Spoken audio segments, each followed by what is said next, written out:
Wabarakatuh.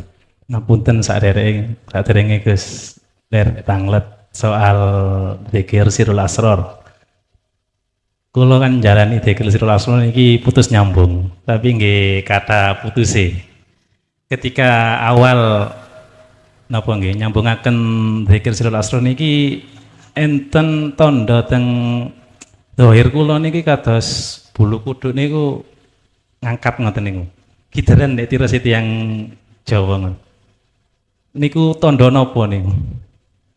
Tondo Merinding nggih, merinding. Oh, merinding. Nggih. Nggih. Setiap Nggih. awal menyambungkan dzikir sirul asror niku Ngoten, nggih. mesti merinding. Niku tondo napa? Matur nuwun. Assalamualaikum warahmatullahi wabarakatuh.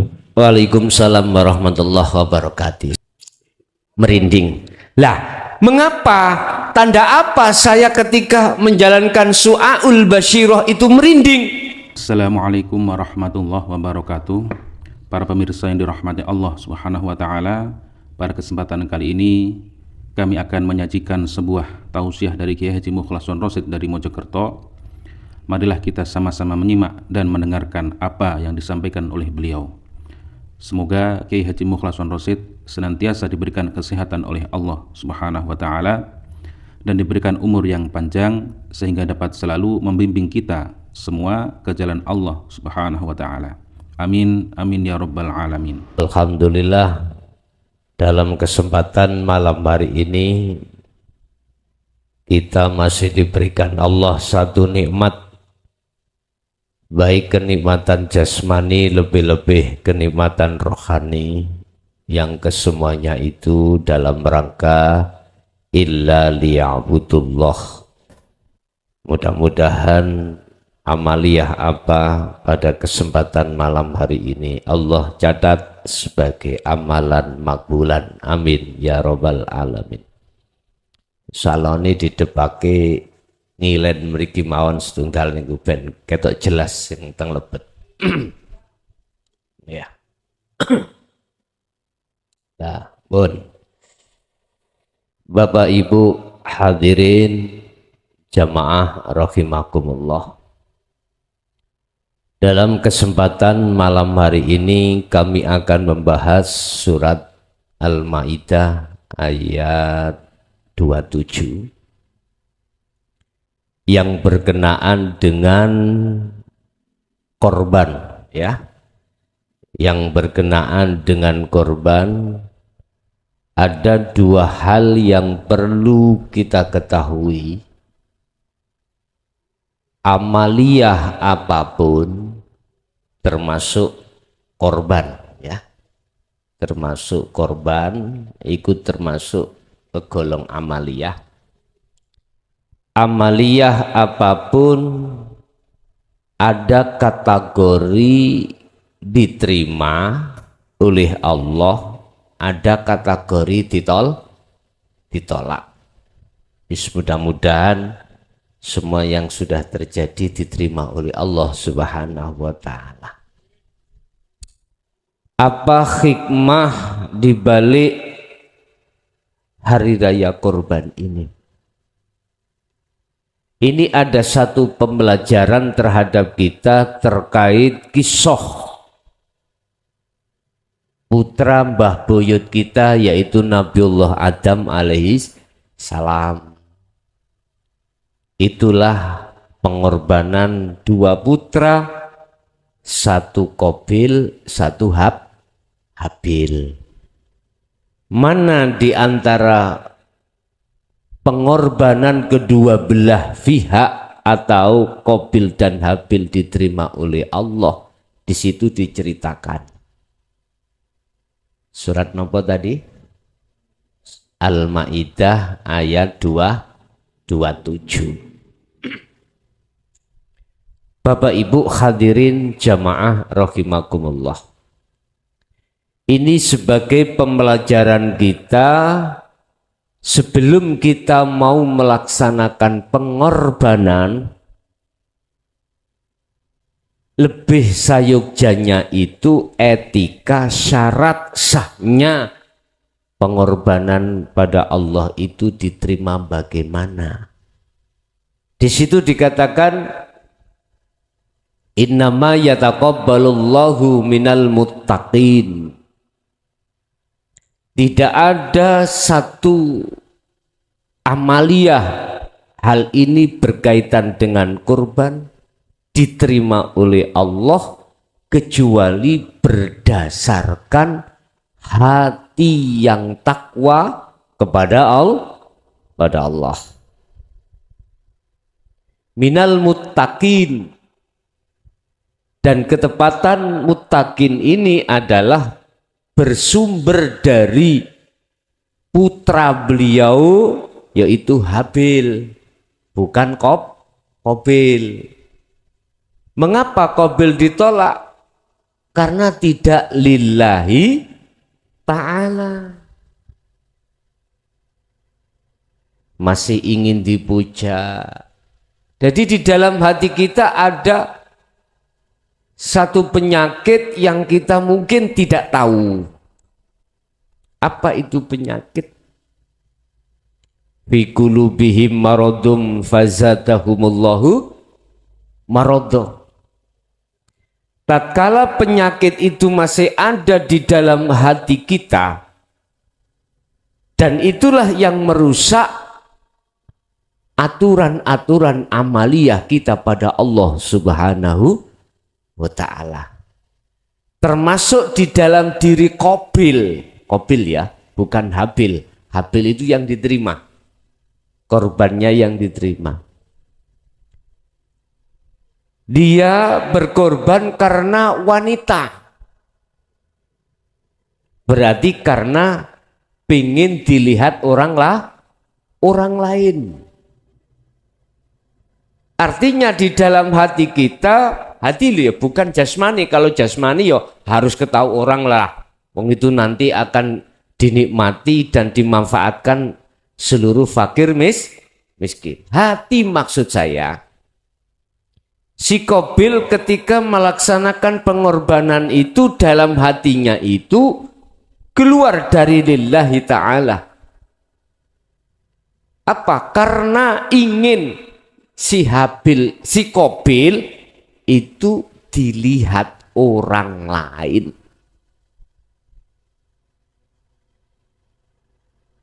Aku yang lebih besar, aku. Itu Pak maksudnya. Ini si Qabil ketepatan pada saat itu karena saudaranya Habil. Saudaranya Qabil sendiri. Kan ada dua kandung tuh Pak. Qabil sama Habil laki perempuan. Qabil sama Habil laki perempuan. Habil begitu punya saudara kandung. Lah syariat pada saat itu syariat Nabi Adam berhubung belum ada manusia, nggak boleh saudara kandungnya Qabil ikut dinikahi Qabil, nggak boleh. Qabil harus menikahi saudara kandungnya Habil. Ijol-ijolan itu Pak maksudnya, tukar-tukaran.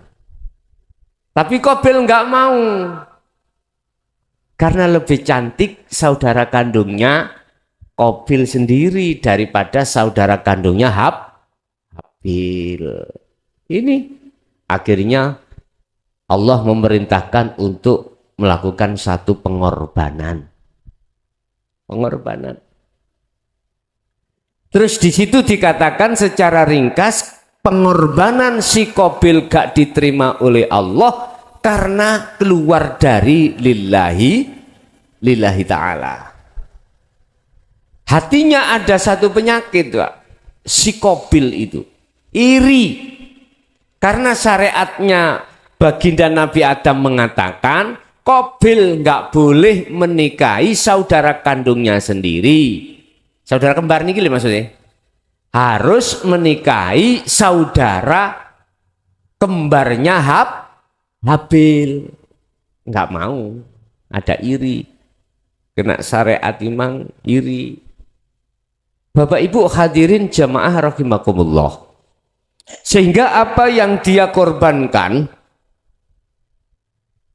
itu tidak seperti Habil.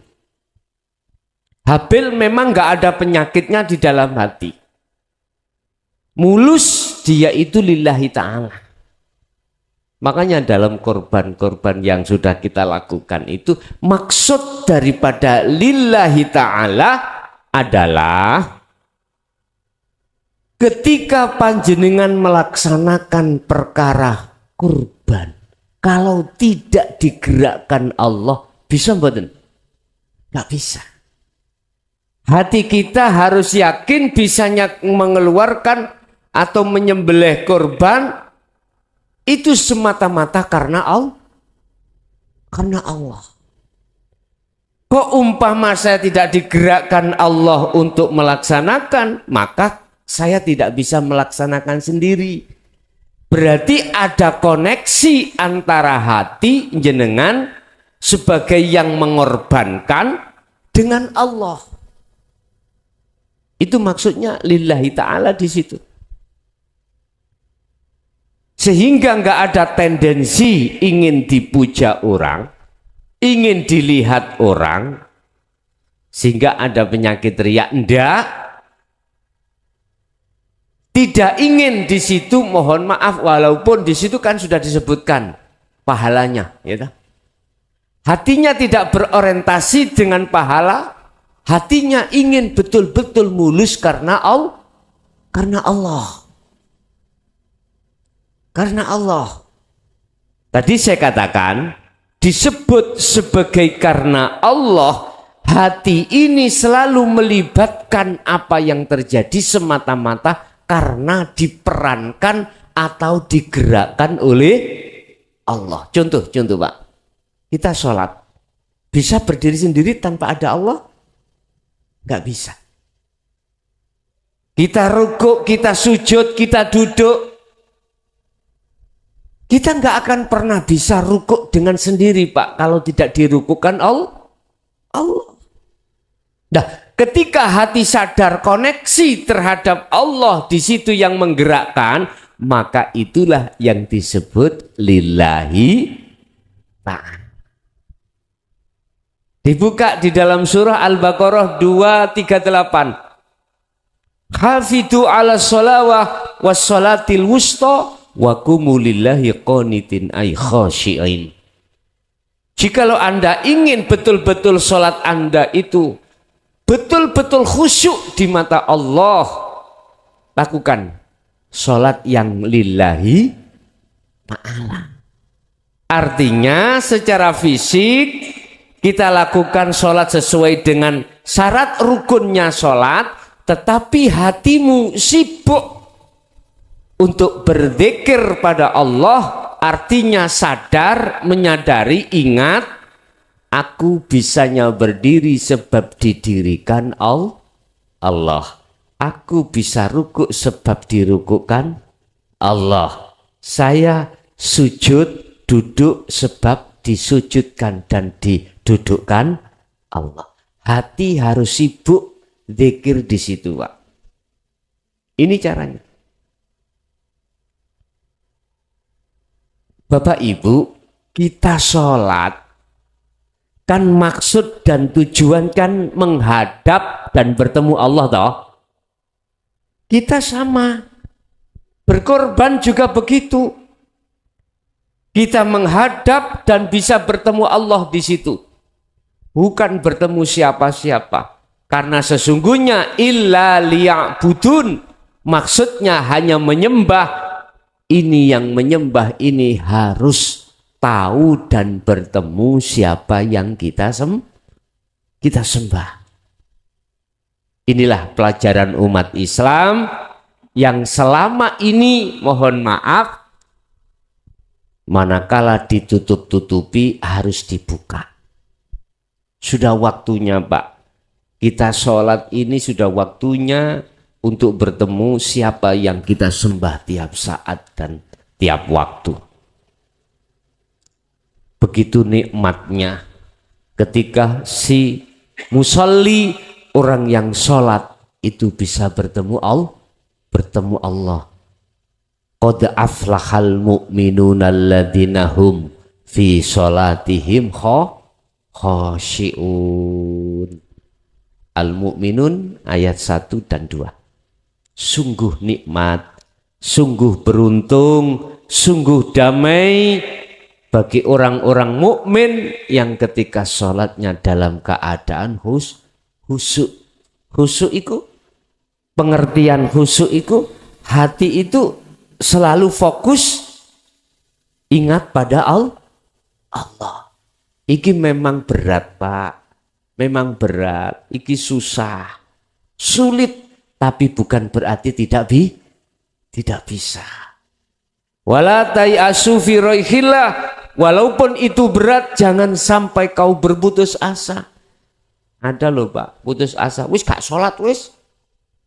Wong sholat gak khusyuk-khusyuk. Jangan gitu. Ingat, bahayanya orang lalai pada Allah ketika saat tidak berzikir itu lebih bahaya dari bahayanya orang yang sholat atau orang yang zikir walaupun hatinya tidak ingat pada Allah. Udahlah, nggak usah kita itu berpikir yang aneh-aneh. Udah, kita lakukan saja semua apapun yang diwajibkan Allah. Tapi satu sisi kita harus mencari bagaimana caranya ibadah kita diterima oleh Allah. Innama yataqabbalullah minal muttaqin. Sesungguhnya ibadah yang diterima oleh Allah hanyalah ibadah yang bersumber dari hatinya seorang yang bertakwa. Itu tadi surat Maidah ayat 27. Lah, orang yang muttaqin, orang yang bertakwa itu orang yang bagaimana, Pak? Husnul a'mal nataiju husnil ahwal min qalbin zahidin. Niku keterangan di dalam kitab Hikam, Pak ya. Baguse laku dohir, amaliyah, korban, sholat dan lain sebagainya. Di mata Allah, diterima di mata Allah, iku nata iju husnil ahwal. Barometernya adalah kalau ruhaniyah hati jenengan juga bagus. Ruhaniyah di mata Allah bagus, iku ruhaniyah yang bagaimana? Bon, ruhaniyah itu gambarannya ada dua, Pak, kita manusia. Pertama, mingkol bin zahidin. Saged kula tulis? Saged nggih?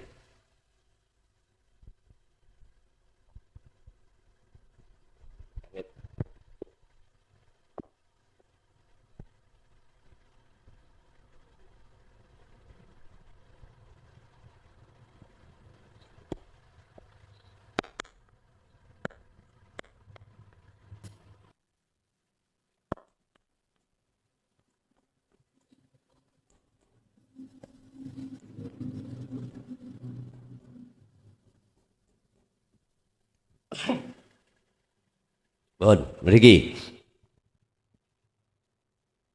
Nataiju husnil ahwal.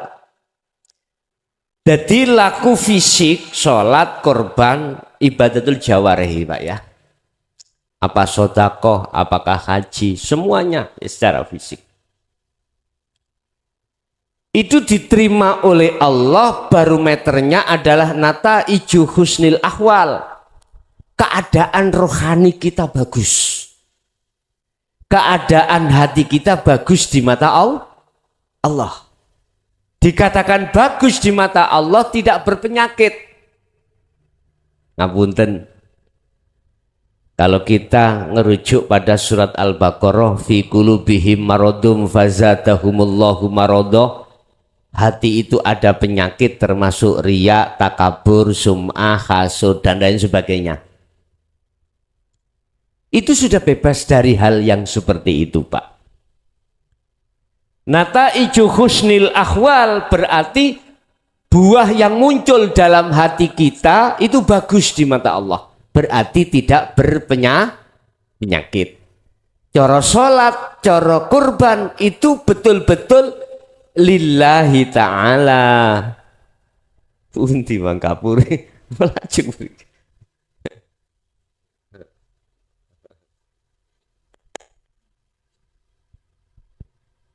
Karena Allah Ta'ala. Yang dimaksud karena Allah, jikalau tidak ada Allah nggak mungkin aku bisa korban. Gitu loh Pak nggih. Tidak hanya bila mana tidak karena Allah saya tidak akan bisa berdiri, ruku, sujud, duduk dan lain sebagainya. Sebetulnya itu Pak, ya sebetulnya. Jangan buka, mungkin di surat Al-Baqarah 115. Semua apa makhluk di dunia maupun di langit bisanya gerak karena digerakkan oleh Allah. Walillahil masyriqu wal maghrib fa aynama tuwallu fathamma wajhullah. Itu. Jadi kita nggak bisa kumpul di sini di musola Al-Fatah nggih. Baitur Rahmah. Musola Baitur Rahmah. Itu kalau tidak digerakkan Allah. Kita dari rumah masing-masing ke sini kalau tidak diperjalankan Allah, nggak akan mungkin bisa berjalan sendiri, Pak. Cuman yang menjadi pertanyaannya, Allahnya di mana? Nah gitu toh. Ini yang mestinya harus dijawab oleh seluruh umat Islam. Harus, karena syarat amaliyah itu diterima oleh Allah, yang menyembah harus tahu siapa yang disembah. Asyhadu an la ilaha illallah. Saya bersaksi sesungguhnya tidak ada Tuhan yang wajib kusembah kecuali Allah. Wajib tahu. Ngapunten loh ya. Niki keterangan mungkin jarang ditemukan atau di majelis-majelis taklim yang lain jarang dibahas. Jenengan nggih pun kaget. Mestinya umat Islam ndang lekas mengenal Allah lebih ke dalam lagi. Supaya betul-betul sampai sesuai dengan surat Al-Baqarah 238, salat itu kedai khusyuk. Bagaimana kita bisa khusyuk salat kita? Lah wong kita belum tahu siapa sebenarnya yang harus kita sembah. Secara isim Allah sudah benar. Cuman yang mana? Inilah yang harus kita gapai sebetulnya Pak. Sebab di dalam Islam ada syariat, thariqat, hakikat dan makrifat. Ini mestinya harus kita pelajari keseluruhan di dalam tubuh Islam biar kafah. Ya ayyuhalladzina amanu dkhulu fis-silmi kafah wa la tattabi'u khutuwati syaitan innahu lakum aduwwum mubin. Masuklah kamu dalam agama Islam dengan sempurna. 208 Al-Baqarah. Cuman berhubung awak dhewe wonten biang keroke lho Pak sing disebut nafsu iblis ya iki sing dadekno sampean kali kula ruhaniyah ketika jasmaniah salat, ruhaniyah kita, hati kita lalai dari Allah. Ya iki biang keroknya. Makanya kata Rasul sebelum beliau wafat, satu pesan yang termahal menurut saya yang sempat disampaikan oleh Kanjeng Nabi Muhammad SAW, besok umatku menghadapi peperangan yang amat berat. Ya, jadi habis jihad kecil menuju jihad besar. Apa? Yaitu ngelawan hawa nafsu. Pun kembali kepada amaliyah tadi. Kalau ruhaniyah sampai kali kula ini sudah bebas dari penyakit, maka mingkol bin zahidin, sumber yang muncul dalam hati kita itu hati yang zahid. Hati yang zahid itu apa? Hati yang condong menyang Gusti Allah. Ketika jenengan ibadah apapun, sholat kek, korban kek di situ ruhaniyah sampai niku disebut ruhaniyah qalbin zahidin, yang bersumber dari hati yang zuhud pada Allah. Inilah sing kula maksud keadaan ruhaniyah sampai bagus di mata Allah. Lah keadaan ruhaniyah yang bagus karena hati sampai selalu berzuhud pada Allah. Berarti condong hati ini pada Allah. Bukti condongnya gambarane semua amaliyah sampean iki hati sampean iku memasukkan lillahi ta'ala. Makanya semua niat sholat apapun mesti ditutup lillahi ta'ala. Cuma berhubung lillahi ta'alanya itu enggak diterangkan pada kita, akhirnya kita cukup di lisan saja, di hati tidak bisa.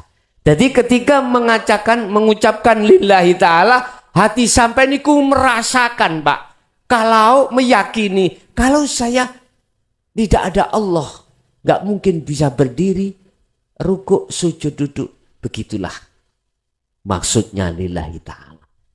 Jadi selalu melibatkan yang dikedepankan adalah Allah, bukan dirinya, bukan kekuatan dirinya. Kan sudah jelas la haula wala quwata illa billah. Semua tidak ada daya upaya, kekuatan apapun, semuanya itu adalah milik Allah. Kan jelas, Pak. Lah, cuman umat Islam tinggal ngetrap ketok, ngamal ketok. Bagaimana kita bisa mengamalkan sehingga menjadi hati qalbin zahid kalau pelajaran ilmunya tidak disampaikan? Sami kalih ngeten lho, Pak. Kula di alit niku SD utawa ibtidak kelas setunggal. Di situ saya tidak diajarkan ilmu matematika. Terus akhirnya saya keluar dari sekolah. Sampai besar tidak pernah mengetahui ilmu matematika. Bagaimana saya bisa menjumlah 5 tambah 5? Lah wong saya tidak tahu 5 itu angkanya yang bagaimana. Ya otomatis tidak bisa. Tarsan, Pak, yang hidup di alas nggak mungkin akan paham, oh iki gelas, iki tutupi gelas, nggak mungkin, karena tidak pernah diajar. Sama dengan kita. Kalau ilmu caranya bagaimana untuk mengenal Allah lebih ke dalam lagi tidak diajarkan, bagaimana mungkin kita bisa. Oleh sebab itu dalam kesempatan malam hari ini saya sedikit menggugah hati sampean. Lakukanlah segala amaliyah itu yang bersumber dari hati yang bagus di mata Allah. Hati yang bagus adalah hati yang duduk di zahidin. Hati yang seluruhnya karena Allah. Sebetulnya sederhana, Pak. Gini aja, Ben. Amaliyah nopo mawon ya. Amaliyah nopo mawon. Mulai sholat sampai haji, apapun lah. Ayo kita belajar hati mengembalikan pada Allah. Caranya, rasakanlah di dalam diri panjenengan kalih kula itu, baik di luar maupun di dalam diri kita, Allah di situ. Dibuka di dalam surah Al-Hadid ayat 3. Allah itu di dalam, ya di luar. Walaupun kita belum bertemu terhadap Allah, yakinkanlah hatimu bahwasanya Allah itu selalu dekat pada kita. Wa nahnu aqrabu ilaihi min hablil warid, lebih dekat bahkan daripada urat leher, urat nadi. Walaupun kita enggak berandai-andai di dalam itu nyapo toyo, yang bagaimana gak usah. Pertama kita cukup yakin kalau Allah itu lebih dekat daripada urat nadi. Berarti selalu di dalam dan di luar diri jenengan. Dengan Allah itulah semua itu akan berjalan. Coro jasad sampean bisa ke sini, jasad sampean bisa rukuk, bisa sujud. Sudah cukup sampean belajar mulai awal seperti itu. Belajar merasakan, meyakini semua apa gerak yang ditimbulkan diri jenengan itu semata-mata karena digerakkan oleh Allah pun. Niki mawon sampai awalin dugi mriku mengke inilah belajar kita amaliyah secara jasmani betul-betul dikategorikan yataqabbalullah minal muttaqi. Amaliyah yang selalu diterima oleh Allah, amaliyah yang bersumber dari hati orang yang bertakwa. Orang yang bertakwa adalah orang yang selalu hatinya merujuk pada Allah. Mengedepankan Allah. Allahu waliyul ladina amanu yukhrijuhum minadh-dhulumati ilan nur. Al-Baqarah 257 itu. Siapa yang Allahnya yang dijadikan imam di dalam hatinya, maka dia akan dikeluarkan dari kegelapan menuju terang benerang. Artinya hati sampean boten gampang susah, boten gampang khawatir, boten gampang takut, karena semuanya sampean kembalikan kepada Allah. Itulah hikmah yang mengambil dari kisah Qabil dan Habil. Di situ Habil diterima oleh Allah pengorbanannya karena beliau hatinya qalbin zahidin.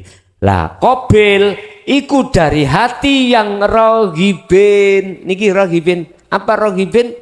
Hati yang condong pada selain Allah. Gitu tadi. Oleh karena dalam hati si Qabil itu ada penyakit riya.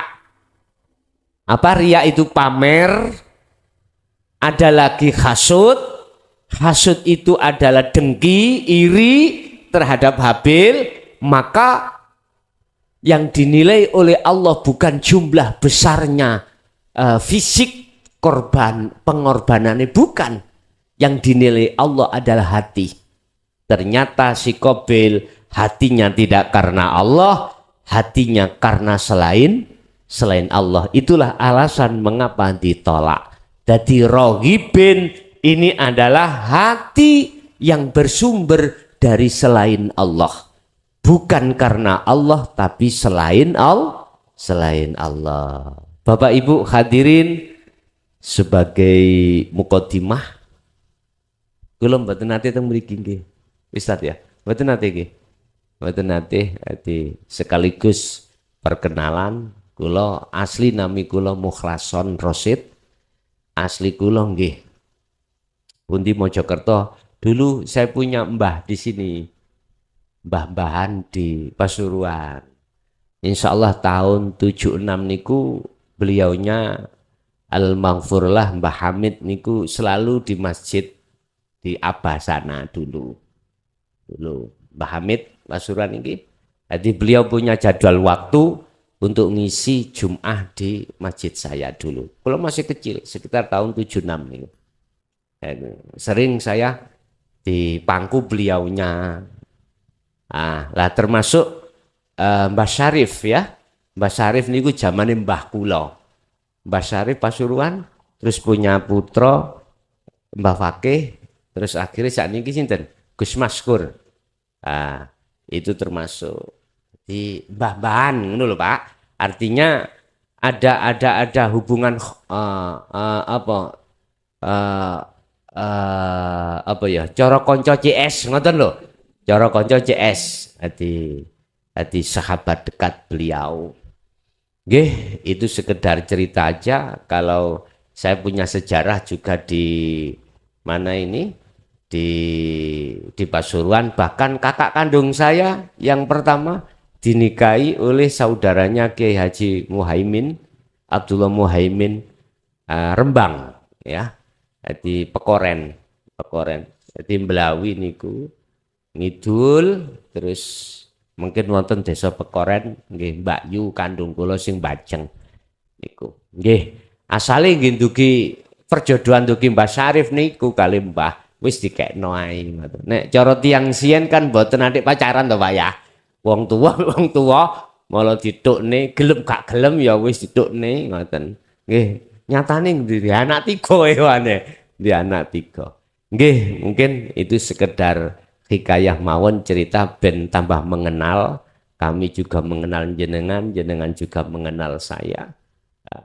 Yang jelas saya kesini tidak punya niat hati apa-apa Bapak Ibu ya. Yang dimaksud lillahi ta'ala karena Allah. Memang secara syariah saya wajib untuk menyampaikan apa yang menjadi pembenahan ruhaniah kita. Gampangane ngomong, sholati ben iso khusyuk iku piye? Lah ngono lah. Sholati ben bisa khusyuk iku bagaimana? Atau amaliyah ben estu diterima Allah itu bagaimana? Termasuk pengorbanan ini, nggih. Termasuk dinamo. Oke. Mungkin itu sebagai materi yang sudah kami sampaikan. Kita biasanya ada 2 sesi Pak ya. Setelah kami jelaskan materi, sesi kedua tanya jawab. Barangkali ada yang perlu ditanyakan, monggo kami persilahkan. Nyantai mawon. Matur suwun, terima kasih Kiai. Perkenalkan kami adalah Rami Ahmad Jamaluddin. Perlu saya tanyakan ini. Ini adalah berkaitan dengan masalah hati, insya Allah. Insya Allah. Kalau hati ini lurus, insya Allah lurus. Gitu. Dan juga hati ini juga ada berkaitan dengan lillahi ta'alanya. Yang saya dengar tadi itu sering mengatakan lillahi ta'ala, lillahi ta'ala. Kalau kami Al-Fakir sendiri insya Allah siap. Insya Allah siap. Sing gak siap itu di belakang biasanya. Nggih. Kula siap, wingking mboten siap. Terutama gandengan nih. Nah, ini yang jadi problem kan gitu. Kata lillahi ta'ala, kita melaksanakan lillahi ta'ala.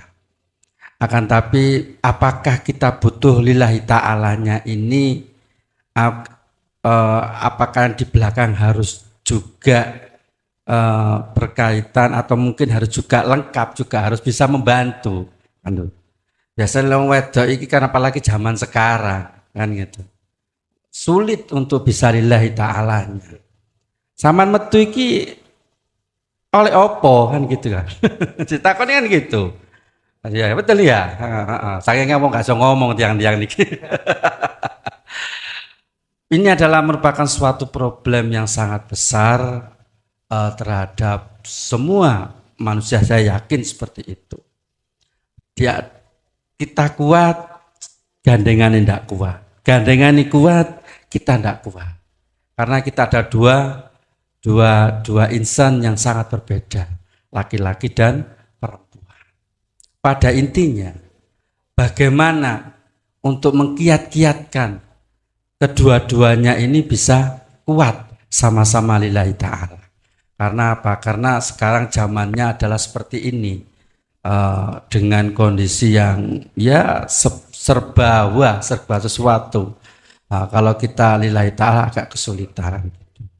Kita melaksanakan sholat sembunyi pengobok watang kuluwe, ya watang kuluwe, bu watang kuluwe, kan gitu kan juga kesulitan. Akhirnya tidak lillahi ta'ala, kan. Sholat tidak khusyuk.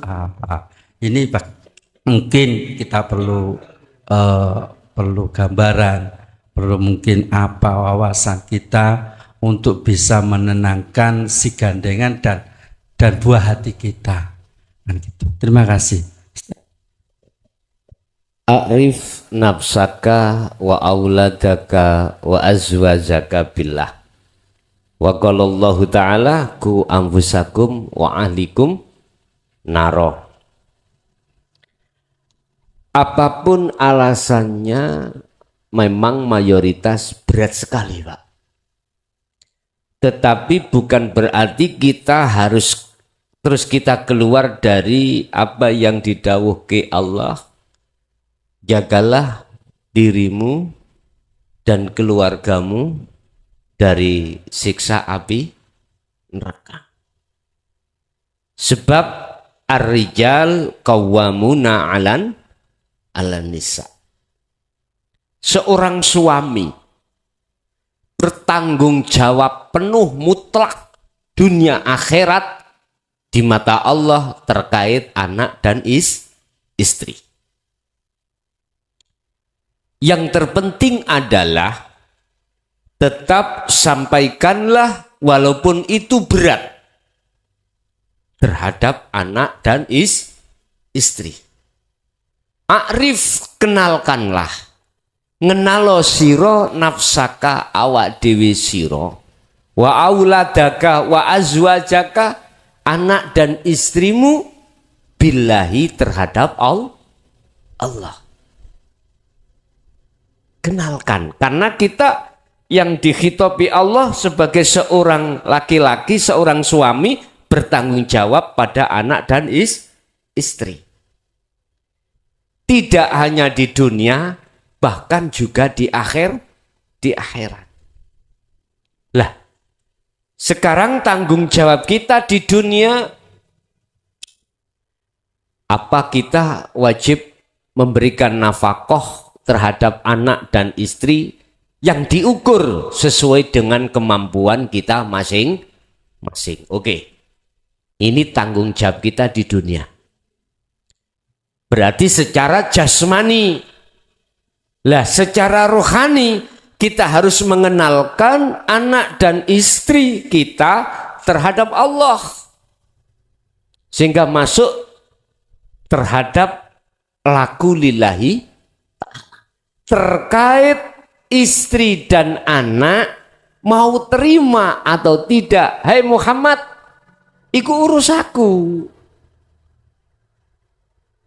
Lihat kaum Taif nggak mau menerima, iku urus aku. Jadi di situ ada dua kelompok, Pak. Wa minhum man hadanallah. Satu kelompok dia menerima dengan ajaran Rasulullah, ajaran yang merujuk ke lillahi ta'ala. Wa minhum man haqqat. Ada yang minad dhalalah. Wa minhum, sebagian di antara juga ada golongan yang bersikukuh tidak mau. Enggak mau untuk masuk lillahi ta'ala. Makanya tadi betul Bapak tanya, nah, kamu keluar oleh apa? Yang ditanyakan oleh dapat apa? Maksudnya kan penghasilan secara fisik lah, ngoten toh maksudnya. Kan Allah memang Pak, zamannya sekarang itu ya enggak sekarang, mulai dulu.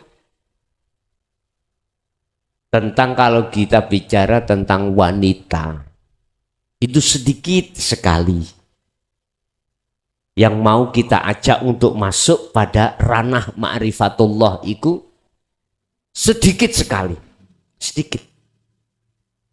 Karena memang di dalam Al-Quran Allah katakan wa zuyyina linnasi hubbus syahawah, pertama minan nisa. Mengapa tidak minar rijal? Itu menunjukkan bahwasanya perempuan itu nafsunya lebih besar daripada laki-laki. Lebih besar lebih besar perempuan. Sehingga pun heran apabila di antara istri-istri kita kenalkan pada Allah untuk berlaku lillahi ta'ala niku wangel. Tapi angel dan tidaknya itu bukan urusan kita. Kewajiban kita sebagai seorang suami menyampaikan, mengajak, menyampaikan bagaimana kita bisanya masuk di lillahi ta'ala.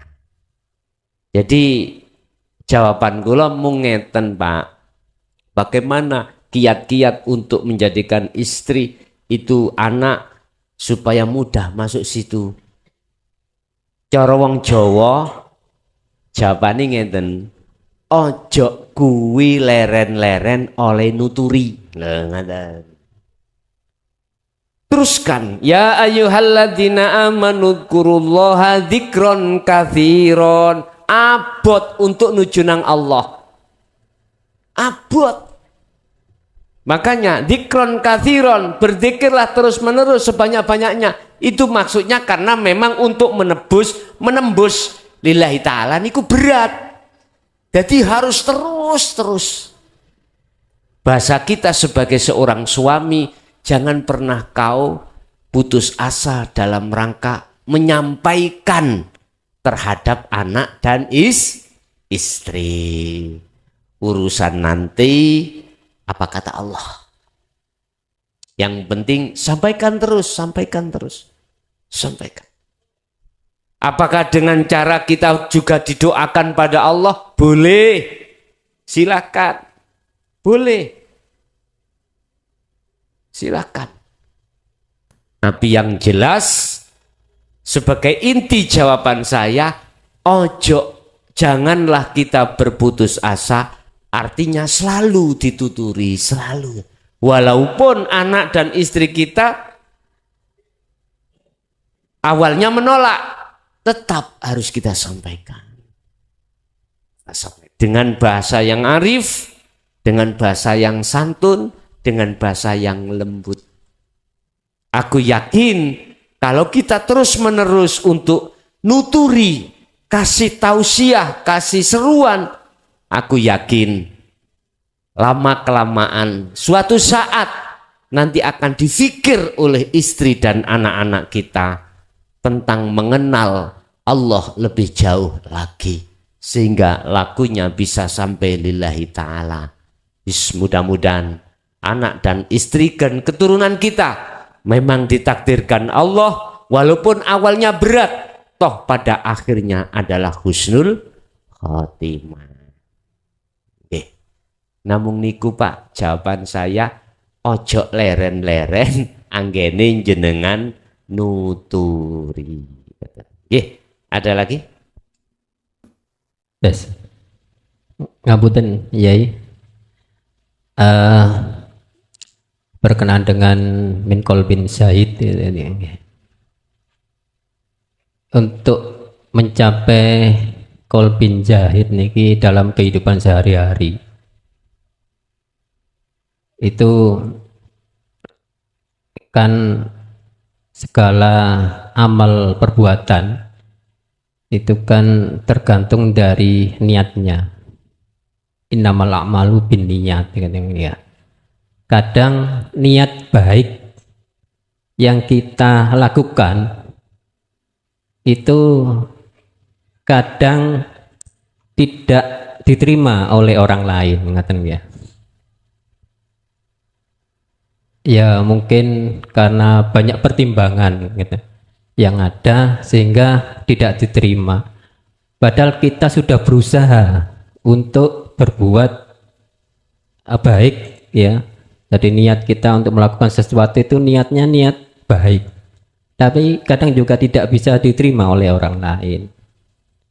Itu bagaimana ya? Apakah apa yang sudah kita lakukan ini harus kita teruskan atau bagaimana ya? Nggih, ngapunten ya niku mawon.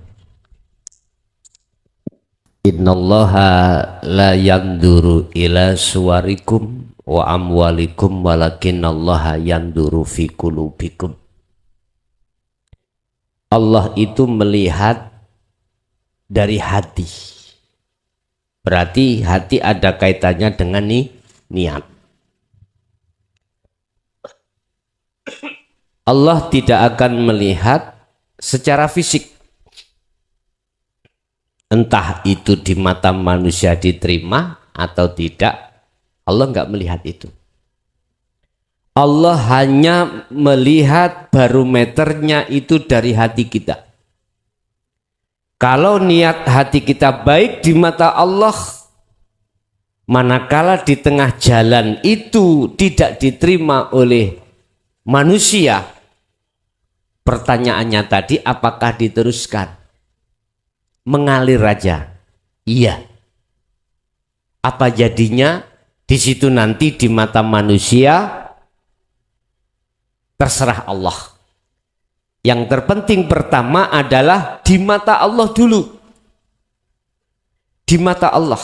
Kalau di mata Allah sudah zahid, sudah betul, Allah terima. Urusan di mata manusia nomor 2. Nomor 2. Sebab gini, ada satu niat yang baik, manakala itu tidak jadi dilakukan, itu sudah kebaikan. Apalagi itu dilakukan. Menurut saya, tapi bukan berarti menurut yang lain yang tidak sama, bukan berarti salah loh, mboten. Menurut saya, walaupun di mata manusia itu ada yang menolak, jalan aja. Karena dalil kita, niat manakala tidak tercapai itu sudah kebaikan. Apalagi itu dilakukan. Tetapi manakala pertimbangan jenengan, pertimbangan bla bla bla bla, lebih baik tidak kuteruskan. Monggo, itu juga baik. Jadi saya tidak bersikukuh yang baik pendapatku, mboten. Kalau yang ditanya bagaimana menurut saya, tak lanjut mawon, mboten. Toh nanti di situ ada rencana Allah juga. Aku yakin manusia itu tidak selamanya menolak. Nanti akan dia berpikir, biasanya mau tidur Pak. Dia ngenangan, jane ya bener ya, lalapo tak tolaknya. Dia ngenangan. Bahkan Allah nanti kasih pelajaran pada yang menolak lewat mimpi. Bisa jadi loh. Untuk menyadarkan hati seseorang kaum Taif pada waktu itu kan ngelempari Rasulullah. Tapi ada yang disadarkan lewat mimpi. Akhirnya membenarkan Rasulullah dan dia mengucapkan 2 kalimat syahadat. Seperti kaum tetangga beliau, setiap beliau Rasulullah mau sholat subuh didoni. Ada Pak, ceritanya ada, didoni. Sampai dia bukan umat Islam, dia kafir Quraisy, memungsuhi Rasulullah. Suatu saat dia jatuh sakit dan beliau Rasulullah tetap nyambangi besok. Loh, dengan situasi dakwahnya beliau arif seperti itu, Allah buka hatinya, akhirnya dia mengucapkan 2 kalimat syahadat. Menurut saya Pak, lanjut mawon, walaupun belum bisa diterima orang lain.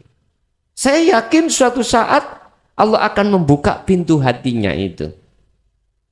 Tapi sampai jangan sampai heran kalau ada 2 golongan tadi yang kusebutkan.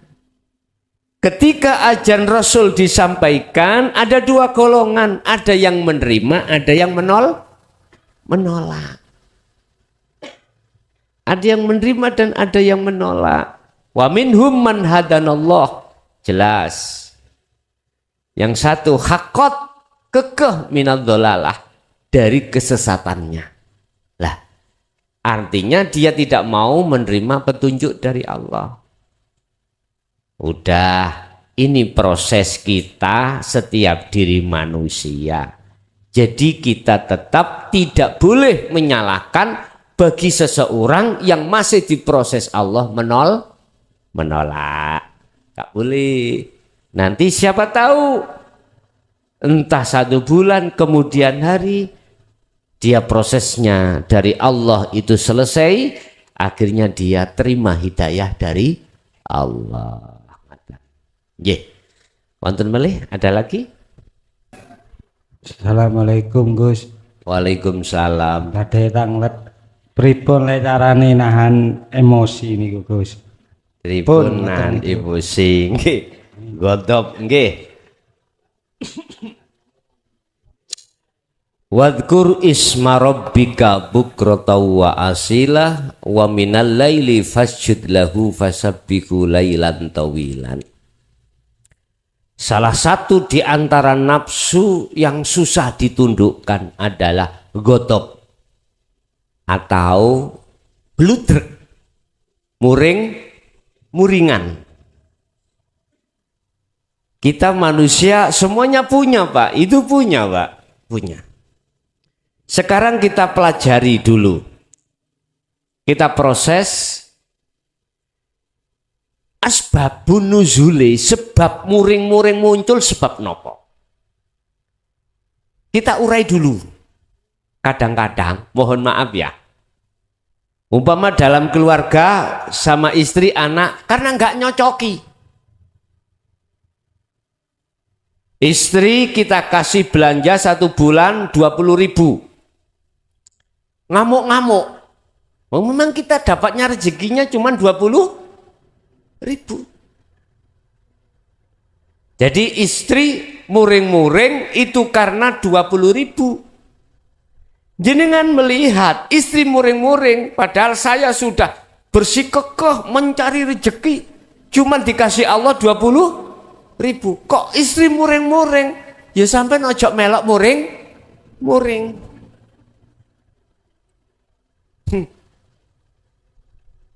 Yun sewu, kadang-kadang munculnya ghadab muring-muring itu karena nggak cocok takdir yang kita terima. Anak kita waktunya ngaji, bulet aja disuruh ngaji, dulinan HP, game-giman. Kadang-kadang terhadap teman dan lain sebagainya. Wes. Kemunculan takdir ketetapan yang nggak cocoki pada hati kita, itulah awal sebabnya dalam diri kita muncul sifat muring ghadab. Terus bagaimana kita untuk mensiasati biar tidak ghadab? Nyun sewu, Pak, selain Allah itu kan disebut makhluk, nggih. Cobi mawon mriki.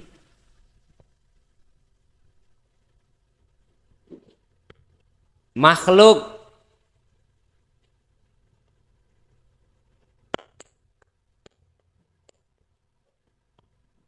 Khalik.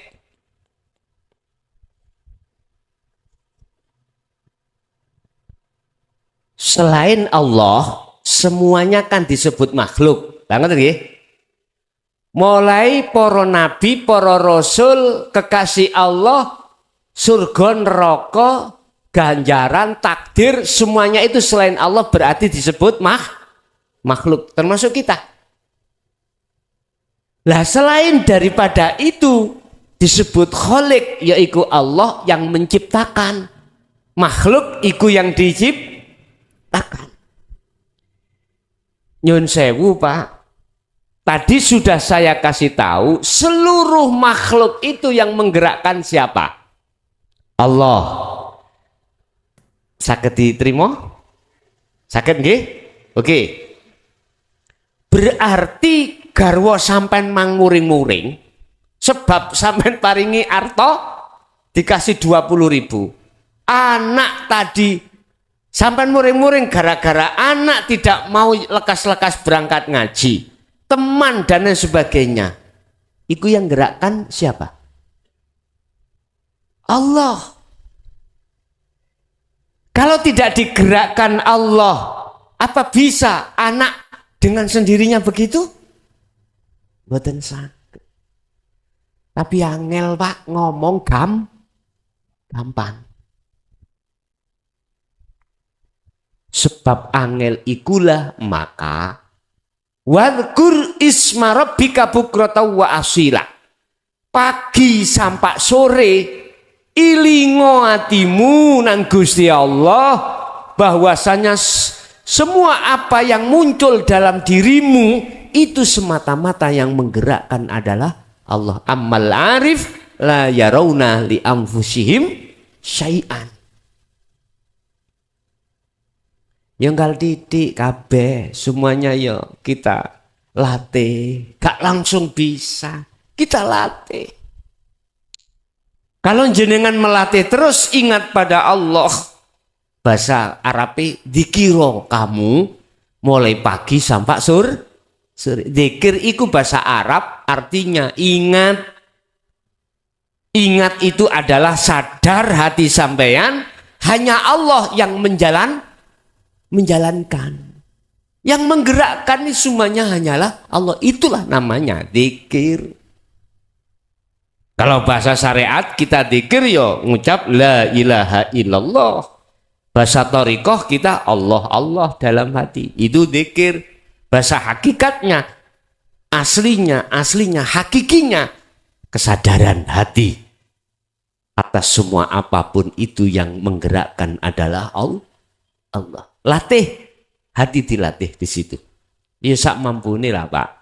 Jenengan waktu kerja, siapa kalau tidak Allah yang menggerakkan dalam pekerjaan? Siapa lagi kalau tidak Allah? Gak ada. Hanya Allah. Fa'ainama tuwallu fathamma wajhullah.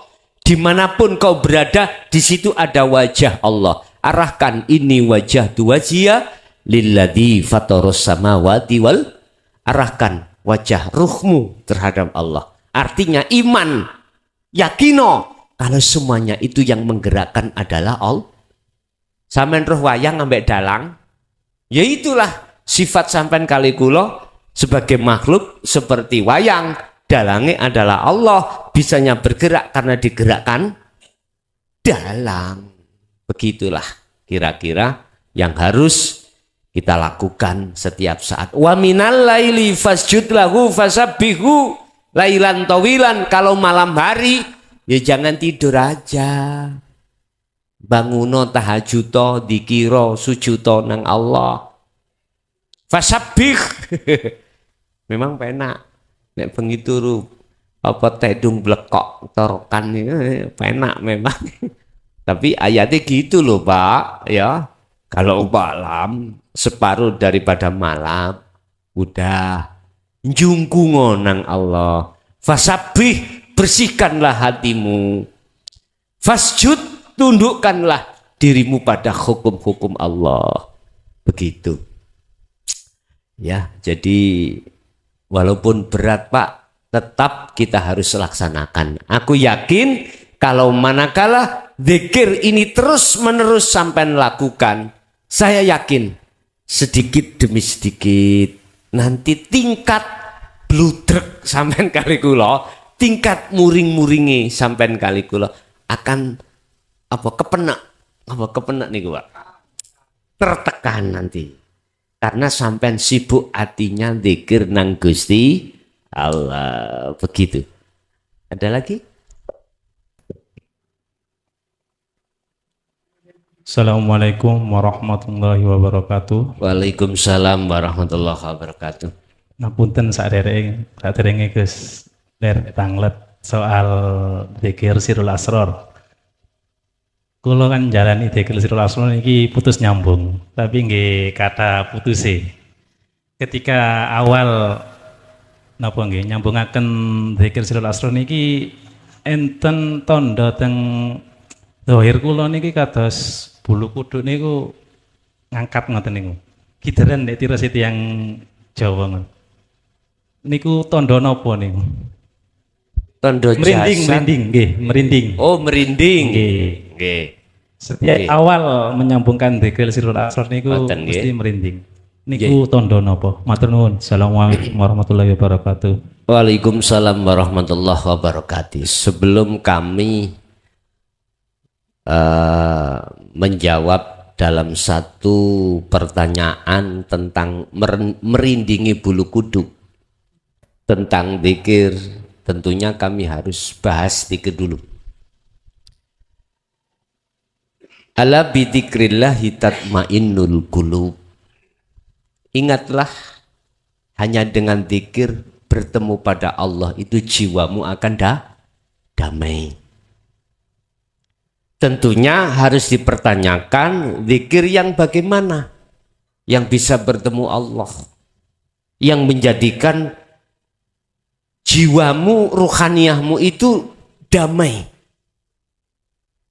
Bahkan tentang masalah dzikir ini berbagai surat ayat banyak yang menjelaskan untuk penekanan terus-menerus, untuk terus-menerus tidak luput, tidak keluar dari dzikir. Surat Al-Insan ayat 25-26 dan banyak lain surat-surat yang menyatakan tentang pentingnya berzikir tersebut. Ketahuilah bahwasannya kita ketika di syariat dikenalkan zikir jahri, ya, di situ ada zikir jahri yang di coro kalimahnya itu la ilaha illallah.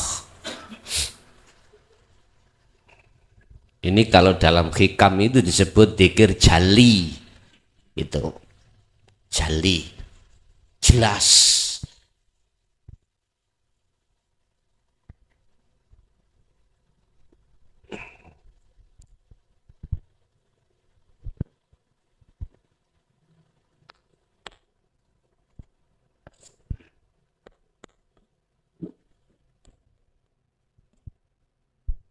Ini di dalam syariat kita kenal la ilaha illallah. Atau bisa disebut dzikir sirri, disebut dzikir jahri.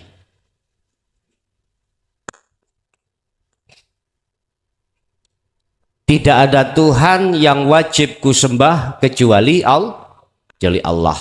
Jelas ini jelas. Jadi maklum kita mulai kecil sudah dididik, dikenalkan terhadap Tuhan kita, namanya Allah. Innallaha rabbi wa rabbukum fa'budu hadza siratum mustaqim. Maryam 36. Ini. Terus naik yang kedua adalah zikir khafi. Zikir khafi. Apa itu zikir khafi? Sering kita sebut sebagai zikir sirri. Di situ keluarnya tauhid la ilaha illa huwa. Banyak ayat yang menjelaskan tentang zikir ini. Ini disebut zikir sirri. Tetapi saya tegaskan, walaupun jahri diucap di lisan Allah, walaupun sirri khafi diucap di hati Allah, itu masih menyebut nama. Barang siapa yang mengistiqomahkan zikir tersebut, ini sampai takok pelaku-pelaku thariqah, berapa puluh tahun, dia akan pasti mayoritas dimasukkan Allah di dalam makom namanya makom mukasyafah. Apa makom mukasyafah itu? Makom kebukanya gaibnya makhluk. Di situ ada alam malakut, berarti para malaikat. Alam jabarut berarti alam tempatnya begebluk. Tahu begebluk ya? Ya kados dik wingi lho Pak wonten Covid. Ini kan makhluk itu. Gaibnya makhluk. Iblis, jin itu kan gaib kabeh. Neraka is ngalam-ngalam sing panas-panas. Ada lagi alam namanya lahut. Tempat seluruh alamnya apa yang dihuni oleh para kekasih Allah.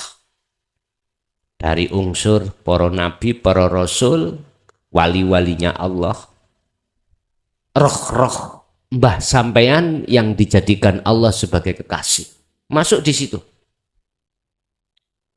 Lah, semua itu masih disebut makhluk. Ada surga, ada lauhil mahfud, wis macam-macam. Intinya di situ penuh dengan karomah. Ayo, sampai akan mengerti apa yang akan terjadi. Itu kan makhluk Bapak Siat, makhluk. Takdir itu lah makhluk, makhluk. Barang siapa yang mewadifahkan, mengistiqomahkan zikir tersebut, berarti ini loh Pak ya, entah ukurannya itu berapa bulan, berapa tahun, itu urusannya Allah. Maka dibukalah namanya alam mukasyafah.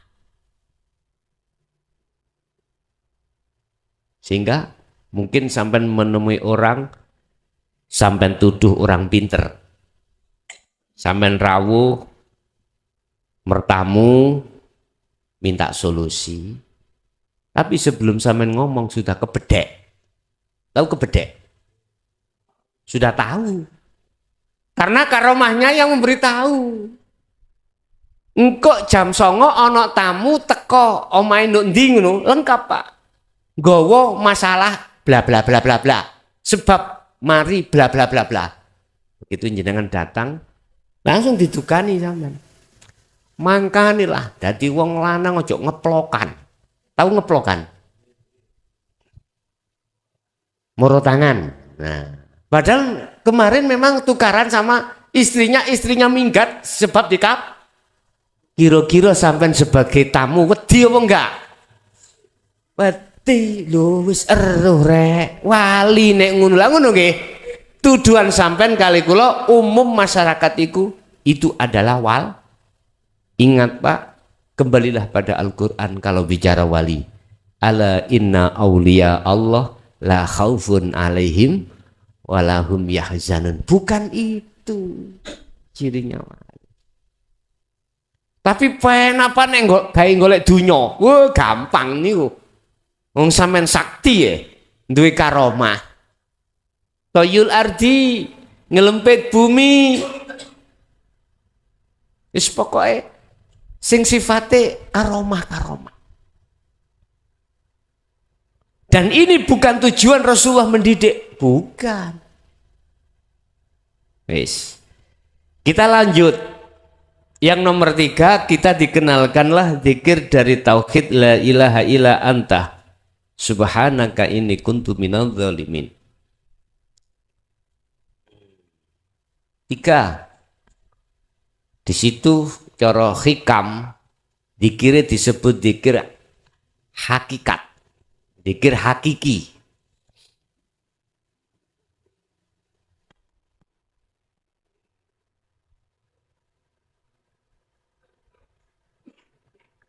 La ilaha illa anta.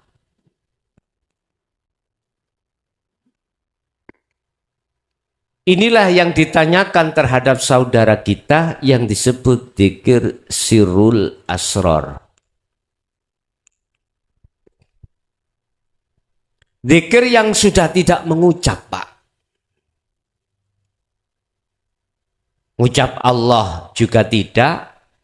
Lesan pun juga enggak, diem. Di dalam dzikir sirrul asr atau dzikir hakiki itu ada 3 tingkat.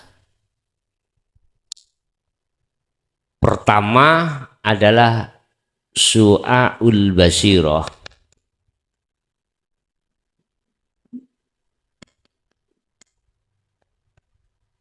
Kedua adalah ainul basirah. Ketiga adalah hakul basirah.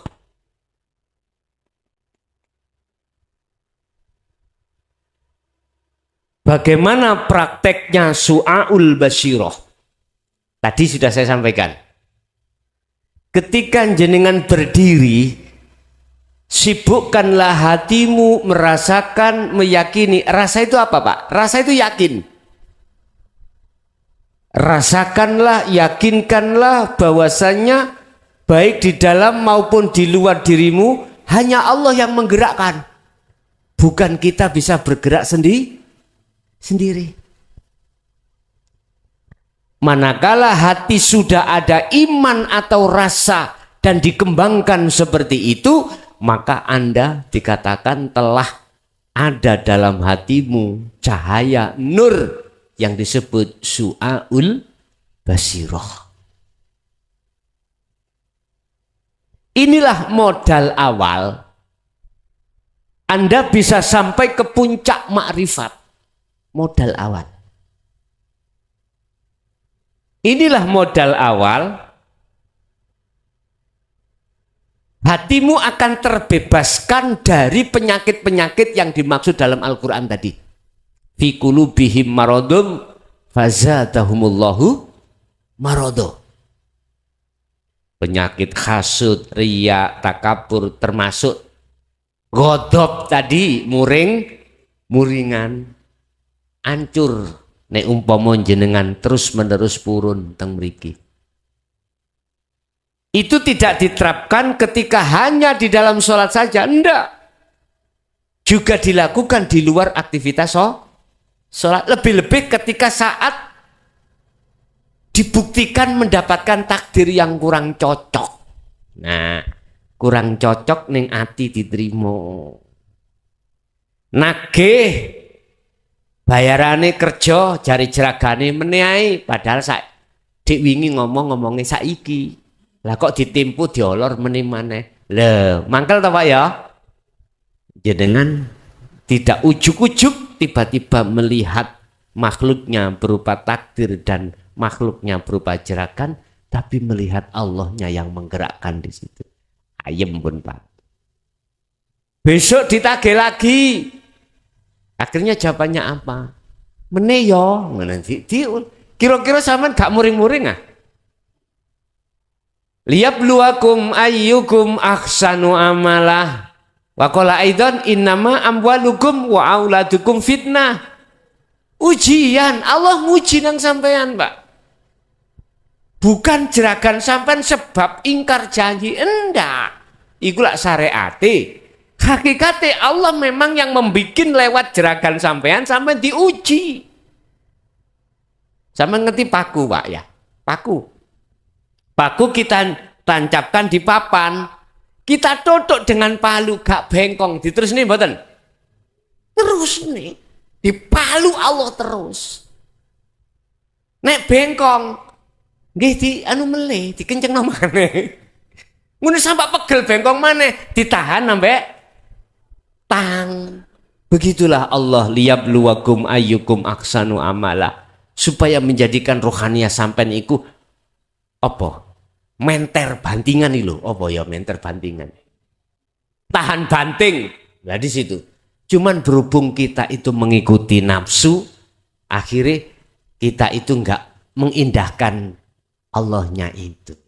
Ngamuk-ngamuk akhirnya jeragannya dilabrak. Lah ada seperti itu.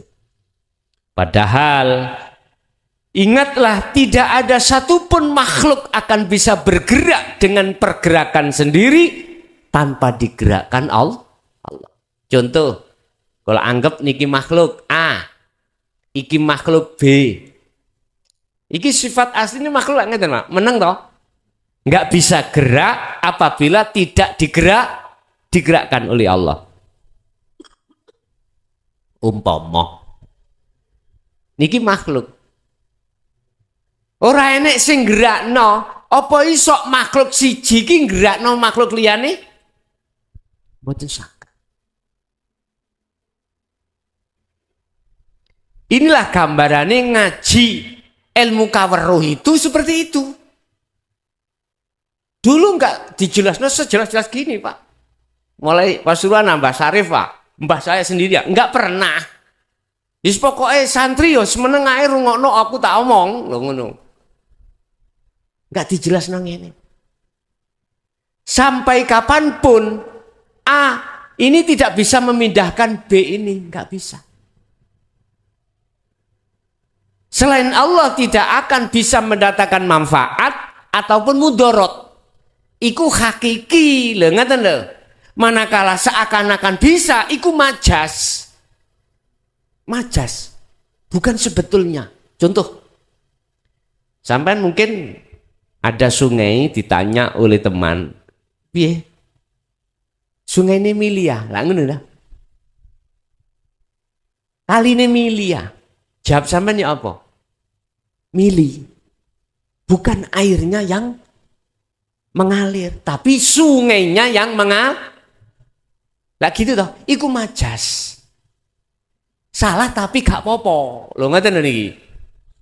Kalau yang mengalir sungainya telas Pak, habis tangkis iku. Lah gitu toh. Padahal sebenarnya yang mengalir itu sungai, yang mengalir itu adalah air. Tapi mengapa kok tanya sampean itu? Kali ini milih ya, lah ngoten nggih. Seperti itu, nggak apa-apa. Itu majas, namanya majas mursal. Sami kali ngeten. Koyoke memang gerak kita, Pak. Kita yang bisa menggerakkan sendiri kita. Iku majas memangnya. Tapi hakikinya adalah Allah. Sampai kapanpun, ya nggak bisa. Makhluk iki sok pindah. Bisanya pindah, ada yang memindahkan. Berhubung banyak manusia melihat makhluknya, akhirnya menuduh dan beriman yang memindahkan itu makhluk. Coba kalau melihat saya, gak mungkin mengatakan iki sok mindah situ si A bisa memindah si B, gak mungkin. Sama, memang seakan-akan jeragan kita yang khianat lah gitu nggih. Tapi ikut dijadikan Allah untuk menguji kita kok. Kalau kita melihat Allahnya ayem Pak, ayem. Tapi nggih berat. Tetap seberat apapun harus kita latih untuk ingat zikir pada Allah. Oke. Pertanyaan tadi apa Mang Pak? Lali aku. Merinding. Lah, mengapa? Tanda apa saya ketika menjalankan su'aul basyirah itu merinding? Itulah salah satu bentuk proses pembersihan Allah dalam kotoran hati kita. Kadang-kadang gak gitu Pak. Kadang-kadang jenengan iki mohon maaf bergerak sendiri. Mohon maaf. Karena kita sudah tidak memandang makhluknya, akhirnya terjadi pergerakan di situ yang tidak kita sadari. Lah, itu salah satu bentuk proses bahwasanya Allah itu membersihkan hati kita. Jadi kita harus mengenalkan zikir hakiki atau zikir sirul asr ini supaya niat kita dalam melakukan ibadah apapun supaya bisa masuk di dalam lillahi ta'ala. Begitulah. Oke, ada lagi? Cukup? Ada? Masih ada Pak? Assalamualaikum warahmatullahi wabarakatuh. Waalaikumsalam warahmatullahi wabarakatuh. Saya mau tanya, bagaimana cara mengenal diri sehingga kita mengenal Allah? Terima kasih. Sampun. Man arafa nafsahu faqad arafa rabbahu.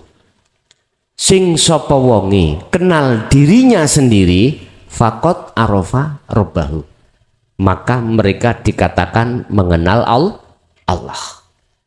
Terus bagaimana caranya? Yang dimaksud mengenal diri bukan diri jasmani Pak,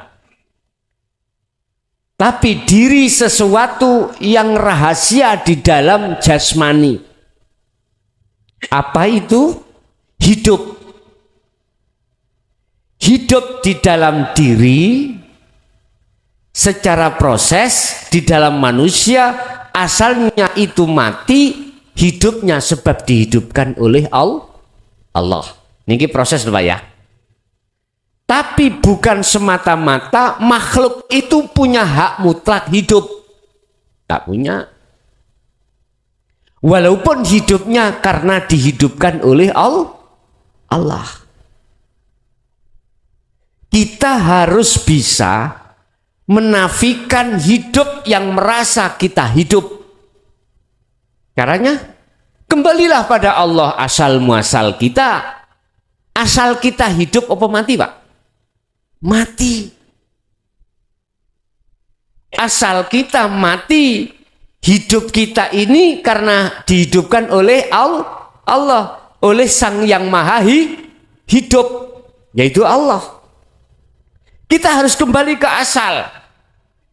Kalau kita bisa kembali ke asal, maka disitulah kita akan tahu sebetulnya diri. Diri ini ternyata bukan siapa-siapa, kecuali diri ini adalah Allah, bukan diri makhluk. Nyatanya Allah akan nyata manakala Anda sudah kembali pada asal Anda. Kita asalnya tidak ada. Kita adanya sebab diadakan yang ada. Oke, kita akan kembali asal kita tidak ada. Caranya bagaimana? Ini loh yang susah. Kita kembali ke asal loh yang susah. Karena kita masih merasa ada. Jadi nggak bisa. Selama kita masih dalam hati merasa ada, tidak bisa Pak kita kembali kepada yang ada. Asal kita. Ini harus kita tempuh. Tidak hanya cukup berhari-hari, berbulan-bulan, kadang bertahun-tahun. Kita menundukkan nafsu terlebih dulu. Yang nafsu itu menekan dalam hati kita supaya kita merasa ada.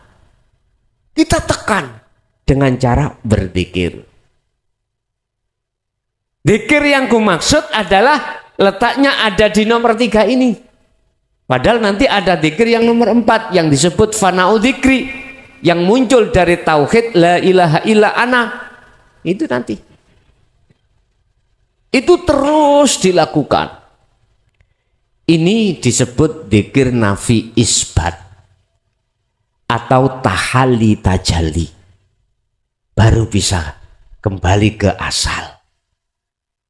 Kalau sudah kembali ke asal, dalam diri sudah tidak merasa kita yang hidup, akhirnya disitulah akan nyata yang ada.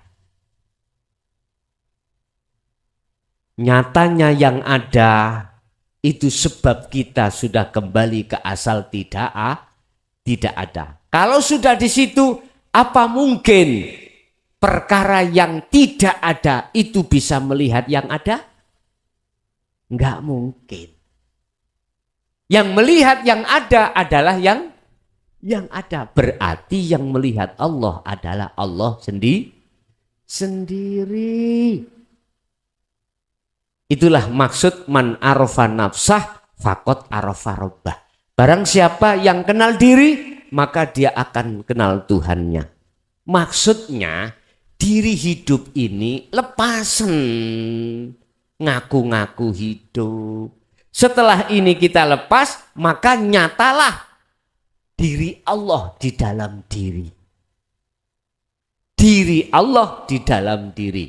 Surat apa itu? Al-Hadid ayat 3. Huwal awwal wal akhiru wadh-dhahiru wal batin. Sekali lagi caranya kita tidak cukup berhari-hari, berbulan-bulan, bahkan bertahun-tahun kita berzikir. Dengan cara zikir itulah yang akan bisa mengenal siapa diri Anda sebenarnya. Ternyata adalah makhluk itu kita. Kalau makhluk statusnya gini ki wau, Pak. La haula wala quwata illa billah. Wis gak iso apa-apa. Jadi sing iso apa-apa cuman Allah itu sendiri. Nggih. Ada lagi?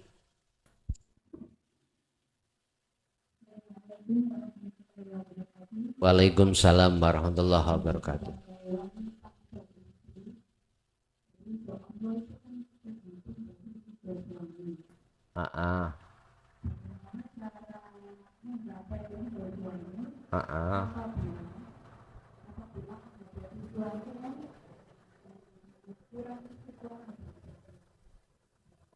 Suami yang kurang oh ngaten. Ngaten.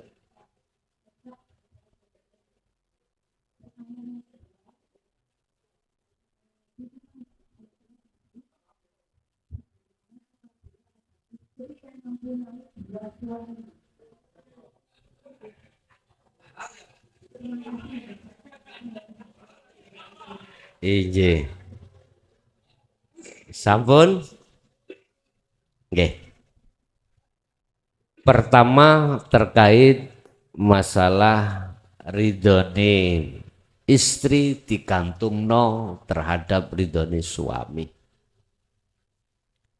Apapun yang keluar dawuh dari suami, Bu, apapun, bentuk apapun, kecuali yang melanggar aturan agama. Kita tidak boleh membantah. Bentuk kita tidak membantah atas apa yang telah diserukan oleh suami, berarti itu cara salah satu kita menggapai ridhonya Allah. Apapun. Kecuali tadi yang berseberangan dengan agama. Cukup sederhana sebetulnya. Agama menyarankan kita sebagai seorang istri harus tunduk pada suami. Suami bilang, istriku jangan keluar rumah manakala saya belum pulang. Belum pulang, entah belum ke pasar, kerja, jangan keluar rumah apapun alasannya manakala saya belum sampai di rumah. Ini hal sepele, tapi mohon maaf sangat menyakitkan. Itu sakit dan berat manakala kita sebagai istri tidak memandang Allah, tapi memandang manusia. Coba kalau memandang Allah, akan ringan. Sebab ketika saat suami kita kerja, kita dipeseni seperti itu, ada saudara kita yang ngabari terhadap kita sebagai istri, yuk Pak Eloro, nah rumah sakit, sampai dikengen ngeterke, ayo, gak berat ah. Satu sisi menghadapi dawe suami, satu sisi orang tua. Memang dulu sebelum jenengan dikuasai suami, seorang laki-laki, ridho jenengan gantungannya orang tua. Sekarang sudah dikuasai suami, apapun alasannya, Anda harus mengedepankan apa dawe suami. Oke lah, sampean iki mang, aku gak oleh Kang Mas keluar dulu mantu adik sampean. Moro maneh, yuk bapak Naza. Coba sampean, ya apa? Sampean WA nanggone garwa sampean, Mas, bapak Naza, kalau dikan mantu. Enten aku sih, kira-kira siapa ya? Tunggu saya pulang. Berat napa mboten, Bu? Berat. Terakhir sampak nggak menangi Naza, adik sampean iku moro, yuk bapak pun mboten wonten. Jenengan mboten mantu ah. Nek panjenengan iki nggatekke memperhatikan suami, maka aku gak oleh Kang Mas pulang, apa keluar rumah dulu. Kira-kira niki berlaku Pak di Pasuruan? Halo, wonten nah? Tasik wonten? Mungkin kalau ada, jelas keluarga jenengan mengatakan, encene bojomu sampel. Ngono. Lah wong bapakne kate gak ono, gak oleh mulih iku. Mesti ngono. Subhanallah. Ini ada kisah, Pak, ada sejarah. Sahabat Rasulullah itu. Gara-gara punya anak yang nganut sama suami, mestinya orang tuanya ahli ahli adab, akhirnya diampuni oleh Allah menjadi ahli rahmat. Nah, kita memandang itu kebanyakan hanya sebelah pandangan manusia, tidak memandang pandangan Allah. Jadi Bu, selama tidak berseberangan dengan agama, maka wajib kita itu harus patuh apa yang didhawuhke dening suami. Yang kedua, bagaimana mensikapi poliandri? Lah ngoten nggih. Istri punya suami dua. Kalau saya ngerujuk Al-Qur'an, sampai gondol gak ketemu, Pak. Perempuan iku punya istri dua. Punya suami dua. Fankihu ma tobalakum minan nisa mathna wa thulatha wa ruba'. Bahkan ini mukhotobnya kepada laki-laki, bukan pada perempuan. Mengapa munculnya poliandri?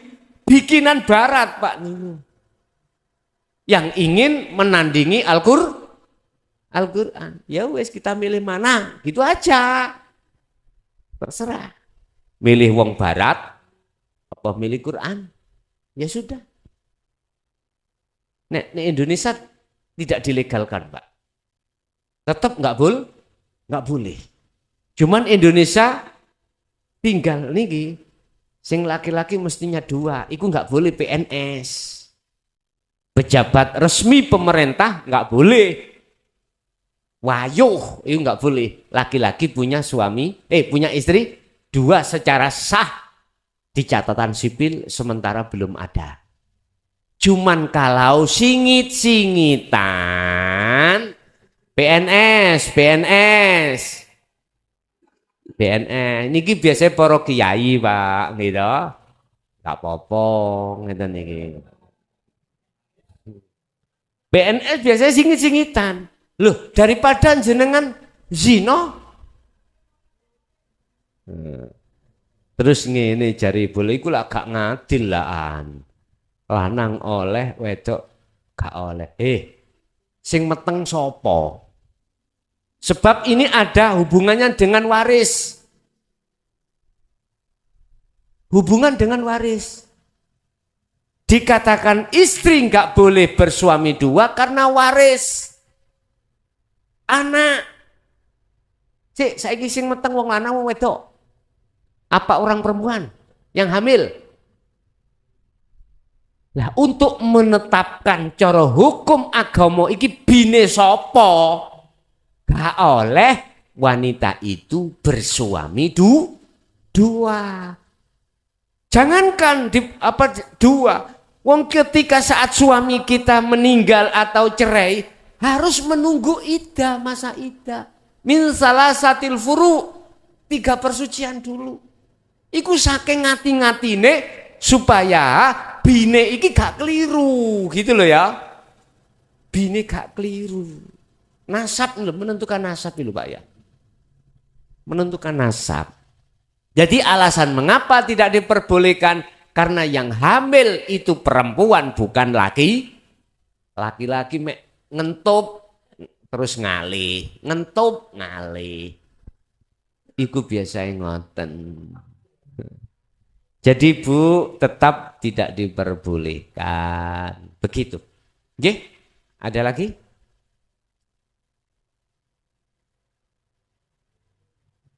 Cukup? Nggih. Bapak Ibu hadirin jamaah rahimakumullah. Itulah mungkin apa yang sudah kami sampaikan, mudah-mudahan menjadi walaupun sedikit menjadi ilmu yang bermanfaat, barokah terhadap kita dan anak putu kita ila yaumil qiyamah. Lahumul Fatihah. Alhamdulillahirabbil alamin. Demikianlah tausiah dari Kiai Haji Mukhlason Rosid, yang mana beliau adalah pengasuh Pondok Pesantren Jaya Baru yang terletak di daerah Mojokerto, Jawa Timur. Tepatnya yaitu ada di Kecamatan Bangsal, Desa Sumbertebu, Jalan Perjuangan, Desa Glonggongan atau Dusun Glonggongan.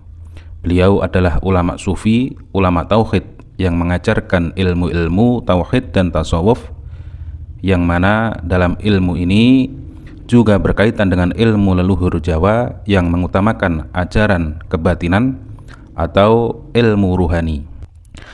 Dan ilmu tasawuf tauhid ini mengajarkan supaya manusia tidak tersesat nantinya. Tahu sejatinya diciptakan itu harus bagaimana, dan ketika sudah meninggal dunia harus ke arah mana jalannya. Semoga apa yang disampaikan oleh beliau Al-Mukarram Kiai Haji Mukhlason Rosyid benar-benar bisa memberi penerangan bagi kita yang buta akan pengetahuan dan gelapnya perjalanan kita untuk menempuh ke jalan Allah Subhanahu wa ta'ala. Demikian, semoga bermanfaat. Wa'afu minkum. Wassalamualaikum warahmatullahi wabarakatuh.